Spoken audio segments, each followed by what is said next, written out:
as últimas palavras da autobiografia do poeta Fernando Pessoa, escritas apenas alguns meses antes da sua morte, são estas: ter sempre na memória o mártir Jacques de Molay, grão-mestre dos Templários, e combater sempre e em toda a parte os seus 3 assassinos: a ignorância, o fanatismo e a tirania.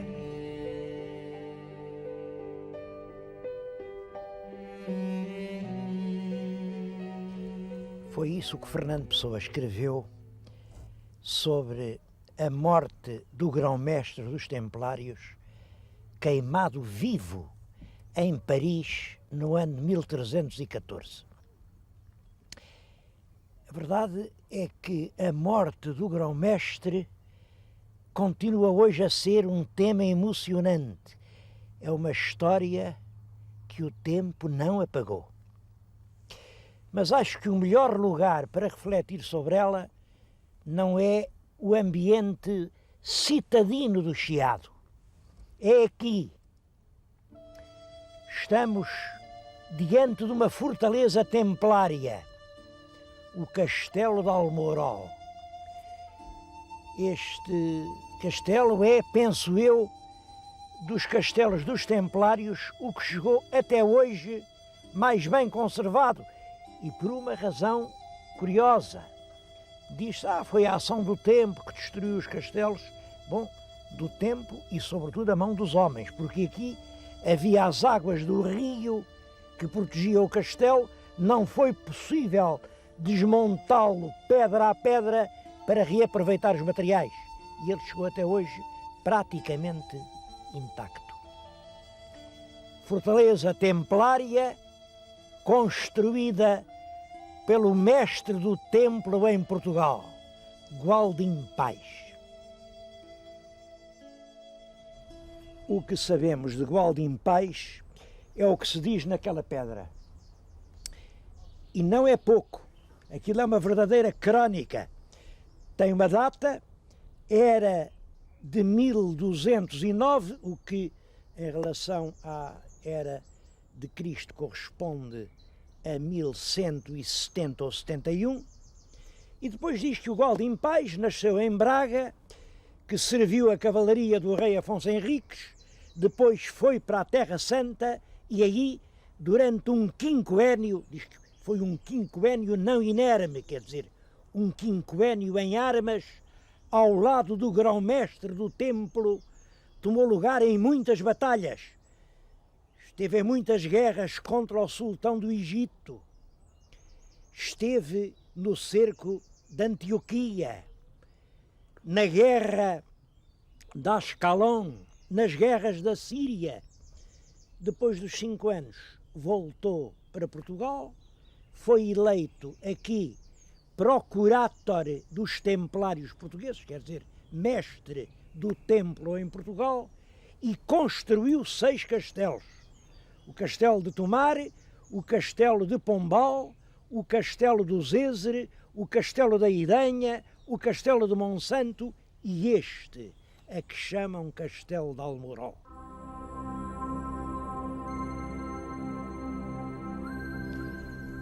Os templários são uma ordem de monges guerreiros, uma ordem que começou em Jerusalém no ano de 1119. Devo dizer que os começos foram muito humildes. Eram 9 cavaleiros. 9 cavaleiros que se juntaram para ajudar os peregrinos. Chamaram-se templários porque o rei de Jerusalém, o rei cristão, deu-lhes uma salinha lá no palácio, e o palácio era no sítio onde tinha sido o templo de Salomão.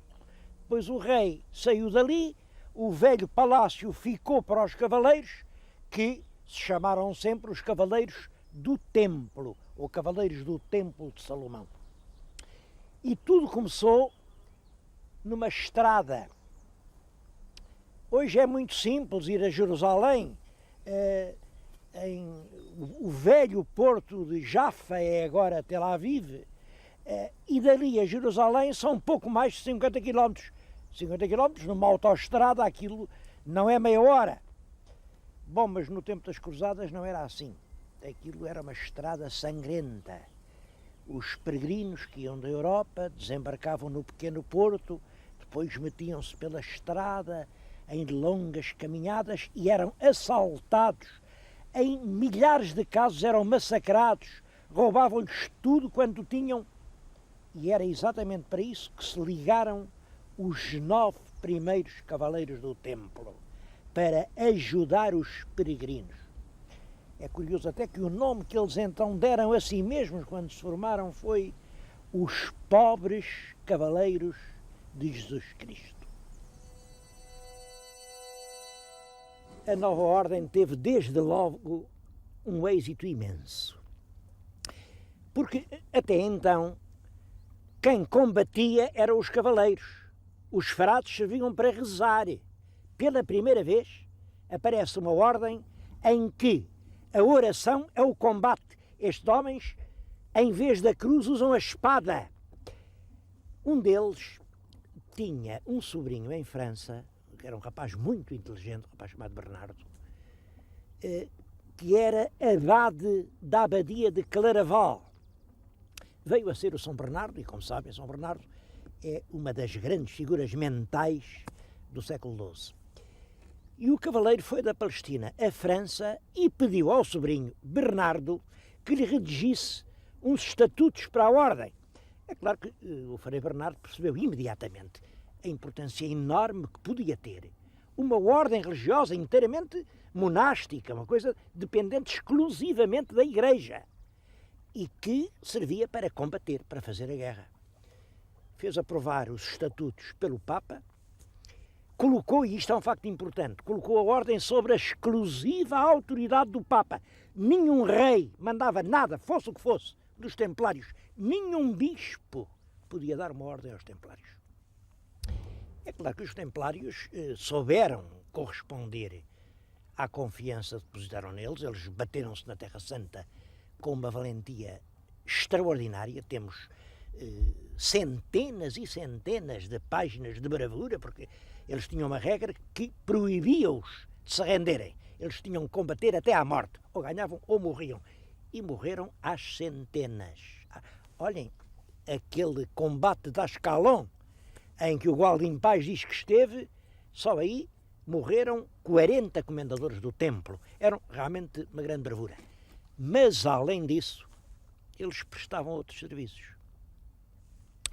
Eram eles quem tinham fortaleza. Eles só em França tinham 9.000 comendas. No centro de Paris tinham uma torre fortíssima, o Templo, a Torre do Templo. Eram eles que levavam dinheiro para a Terra Santa, que traziam valores da Terra Santa para a Europa, faziam o comércio, faziam os depósitos e adquiriram uma fortuna imensa. Pode-se dizer que nos fins do século XIII os templários eram uma espécie de caixa geral dos depósitos de toda a cristandade. De súbito, na sexta-feira, 13 de outubro de 1307, uma notícia enche de espanto a Europa. Os cavaleiros templários foram presos por ordem del Rei de França. Nasceu então esta superstição que leva a considerar as sextas-feiras, dia 13, como dias particularmente aziagos. Rigorosamente à mesma hora, em todas as cidades francesas, tropas à ordem do rei prenderam o pessoal do templo, apreenderam os bens e levaram os templários para as prisões do rei. As acusações que foram rapidamente espalhadas por mensageiros que arengavam nas praças, por manifestos que o rei mandava a todos os outros reis, as acusações eram terríveis. Acusavam os templários de idolatria. Diz que tinham lá um ídolo, o Mafomé. O Mafomé era um ídolo terrível, dourado e prateado, assim com uns chifrinhos. E eles adoravam o Mafomé. É claro, Mafomé, estão a ver, é Mafoma. Mafoma é a forma portuguesa de Maomé. Nós hoje dizemos Maomé por influência francesa. O Mafomé era uma corrutela. Essa ideia do ídolo de ouro vinha da Bíblia, o bezerro de ouro. Bom, mas diz que adoravam nem mais. Tocavam lá na estatueta do ídolo o cordão que lhe cingia os hábitos antes de o vestirem. Pior. Quando entravam na ordem, os templários tinham ritos obscenos. Despiam-se completamente e o superior, o mestre que os recebia, os colava-o em 3 pontos. Na boca, no umbigo e, dizia a ordem real pudicamente, no ponto onde a espinha termina. Eles comprometiam-se a praticar, aliás, o homossexualismo, sempre que lhe fosse exigido, dizia o manifesto. E o mais grave de tudo, eram obrigados a escarrar por 3 vezes sobre o santo crucifixo. É claro que essas acusações eram habituais na Idade Média, eram coisas de molde a comover a piedade popular, a indignar o povo. Marotos, então escarram na imagem. Já outras vezes tinham sido usadas as mesmas acusações, é claro, eram falsidades. Como já nessa altura se notou, o rei de França escreveu aos outros príncipes a comunicar os crimes horríveis e, por exemplo, o rei da Inglaterra, que aliás era genro do rei de França, estava casado com a filha dele, escreveu aos príncipes, seus amigos, entre eles o rei de Portugal, o nosso Dom Dinis, a dizer: não acredito nisso, isso tudo transanda-me, mas é a cobiça e a calúnia. A verdade é que começaram então, em 1307, os dramas dos templários. Eles apelaram para o Papa, disseram: o rei não tem autoridade sobre nós, o rei não nos pode prender. O Papa era um francês que tinha sido feito Papa pelo rei de França 2 anos antes. Era o arcebispo de Bordeaux e até se disse muito tempo, não sei se é verdade se não, que o rei o tinha feito Papa depois de um interregno que durou 11 meses, porque havia 2 partidos, o partido francês, o partido italiano, e o rei tinha conseguido, à força, fazê-lo Papa com uma condição. Qual era a condição? Quis ele saber, e o rei disse: isso sabê-lo-ás a seu tempo. E a condição era deixá-lo destruir o templo e apoderar-se da sua imensa fortuna.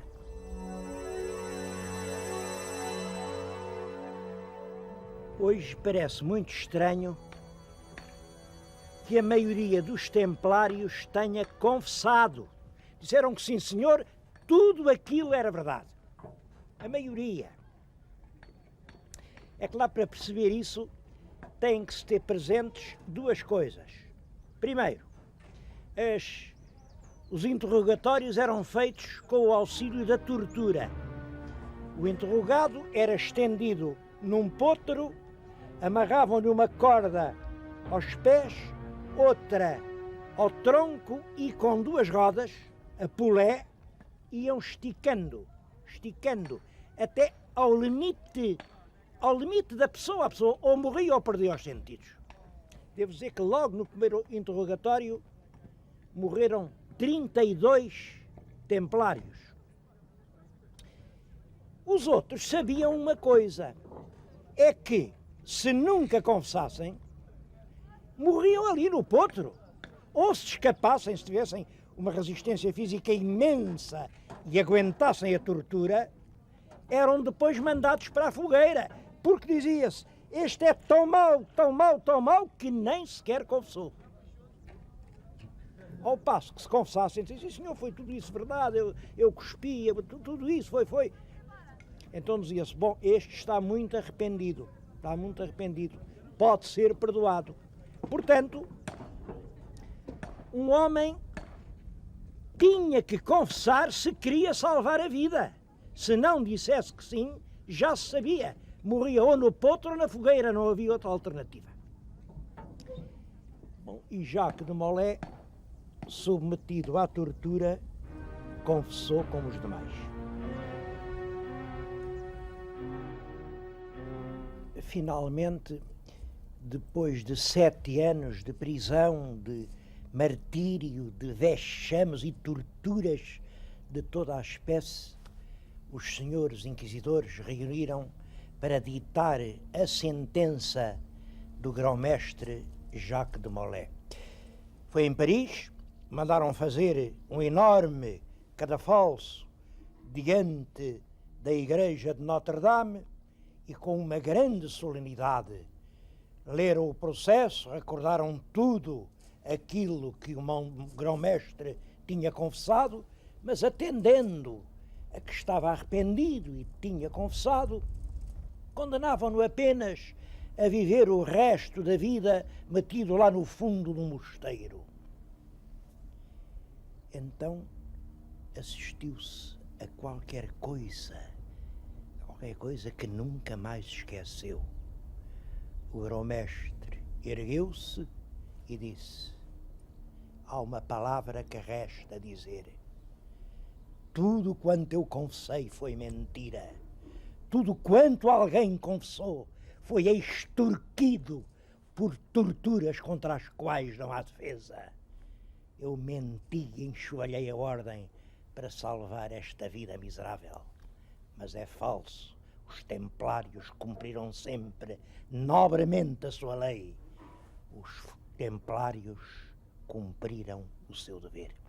É claro, acorreram os carrascos, fecharam a boca ao grão-mestre e pouco depois el-rei mandou acender uma grande fogueira e viu-se ser amarrado a um poste o grão-mestre Jacques de Molay e as suas últimas palavras, virado para Notre-Dame, era ainda protestando a inocência dos homens que dirigira durante a vida.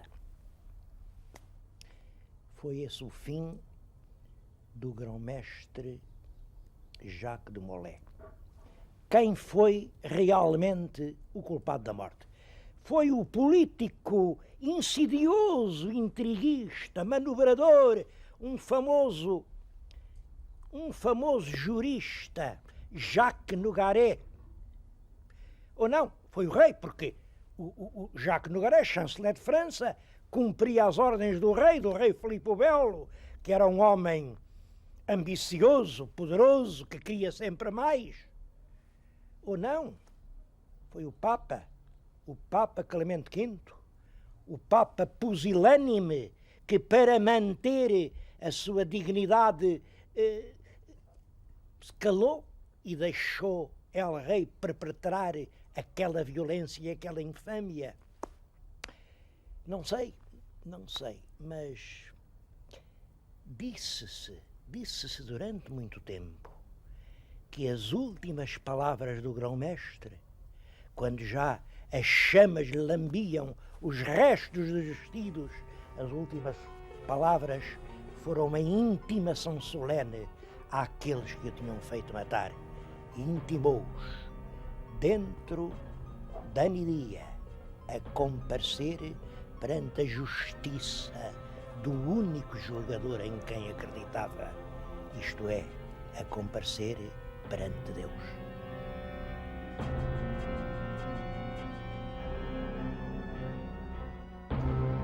Provavelmente, essa intimação à hora da morte não passa de uma lenda, mas é uma lenda que os factos fizeram nascer, porque, na realidade, os grandes culpados por essa tragédia desapareceram em pouco tempo. Eram 3. O primeiro era o famoso chanceler Nogaret, foi quem organizou o processo e quem redigiu a acusação e a inventou. O segundo era El Rei Filipe o Belo, que mandou ao chanceler que fizesse isso. E o terceiro era o Papa Clemente V, que consentiu que o rei de França cometesse essa injustiça. E todos eles morreram. O chanceler, na mesma altura quase que o grão-mestre. O Papa, alguns dias depois, inesperadamente. O rei, menos de 2 anos, era um homem que estava na pujança dos seus 40 anos, respirava saúde e montava os mais soberbos cavalos de França. Pois um cavalo tropeçou, ele caiu, partiu o pescoço, morreu. É certo que menos de 2 anos depois, se há julgamentos supremos, todos eles compareceram perante o Supremo Julgador. Eu não estava lá e não sei qual foi a sentença, mas não duvidaria assumir a defesa de todos os 3 acusados e pedir a nulidade do processo por erro na identificação dos assassinos. Penso que não foi o chanceler Nogaret. Nogaret era apenas o responsável pela administração, pelas finanças, pela banca.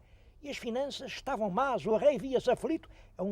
É o início do século XIV, um período de terríveis dificuldades monetárias, tantas que, olhem, o povo chamava o rei o grande moedeiro falso. A moeda perdia valor e o rei tinha aquela conta dos templários, estavam sempre a vencer juros, estavam sempre a fazer exigências, a dívida era cada vez maior. O que é que o rei tinha a fazer? Bom, foi como quem nacionaliza um banco, e para mais um banco multinacional. Portanto, aqui o culpado não é o chanceler, é a banca. É a banca que tem que ser intimada para o julgamento. E quanto ao rei, reparem, o rei está-se na altura em que em todas as universidades da Europa se ensina o direito romano, o direito cesáreo, que manda é o rei. Acima da autoridade do rei não há poder algum. Ora, como é que o rei ia consentir que dentro do Estado de França houvesse aquele Estado dos Templários que não lhe reconheciam a autoridade, que eram perfeitamente independentes e só dependiam do Papa? Portanto, não. O culpado não era o rei Filipe o Belo. O culpado era a própria ideia nascente do Estado. Quanto ao Papa, também penso que está mal acusado. Sabem que a palavra diabo vem do grego e quer dizer caluniador, falseador de verdade. A palavra diabo tem uma raiz, é a mesma que existe em diagonal. Diagonal. Diabo quer dizer atravessado. É aquele que depõe falsamente em juízo, que permite condenar os inocentes. Por isso, reparem, o Papa Clemente V, eleito por uma intervenção abusiva do poder temporal do conclave, não era um Papa, era um diabo. E esses eram os 3 réus que eu faria julgar: a banca, o Estado, o diabo. Há uma pergunta que não pode deixar de se fazer: que aconteceu aos templários em Portugal? Bem, aqui o rei de França não podia fazer pressões. Os templários foram julgados por um concílio reunido na cidade de Salamanca. Julgados e absolvidos. Concluiu-se que eles cumpriam corajosamente o seu dever e que não havia nada a censurar-lhes. Então o rei de Portugal, e também no resto da península os outros reis, agiram mais ou menos do mesmo modo, transformou apenas o nome da ordem. Lembram-se que eu lhes disse que aqueles 9 cavaleiros de Jerusalém começaram por se chamar pobres cavaleiros de Nosso Senhor Jesus Cristo? Pois acho que foi lembrado disso que Dom Dinis mudou o nome à ordem. Ordem da Cavalaria de Nosso Senhor Jesus Cristo. Os Templários são agora a Ordem de Cristo. Como todos sabem, a Ordem de Cristo tem um papel da maior importância nos descobrimentos portugueses. O Templo tinha nascido como um pobre grupo de cavaleiros andantes na estrada sangrenta de Jafa a Jerusalém. Mas agora, em Portugal, ia continuar como uma grande ordem de navegadores que levavam a cruz vermelha sobre Campo Branco à volta dos caminhos do meio mundo. E chegamos ao fim do programa. Os verdadeiros assassinos de Jacques de Molay foram o Estado, a banca e o diabo. E a moral da história é esta: quando a banca e o Estado se juntam, é o diabo quem dita a sentença.